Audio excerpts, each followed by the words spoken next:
बिस्मिल्लाहिर्रहमानिर्रहीम। प्यारे दोस्तों, ये हदीस मुबारक बुखारी शरीफ की रवायत है जो मैं आप लोगों के सामने बयान कर रहा हूँ। रसूल अल्लाह सल्लल्लाहु अलैहि वसल्लम के ज़माना में सूरज ग्रहण इस दिन लगा जिस दिन आप सल्लल्लाहु अलैहि वसल्लम के साहबजादे हज़रत इब्राहीम रज़ी अल्लाह ताला अन्हो का इंतकाल हुआ। बाद लोग कहने लगे कि ग्रहण हज़रत इब्राहीम रज़ी अल्लाह ताला अन्हो की वफ़ात की वजह से लगा है,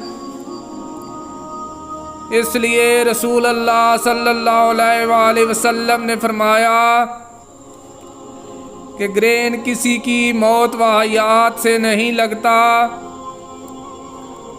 अलबत्ता तुम जब इसे देखो तो नमाज पढ़ा करो और दुआ किया करो।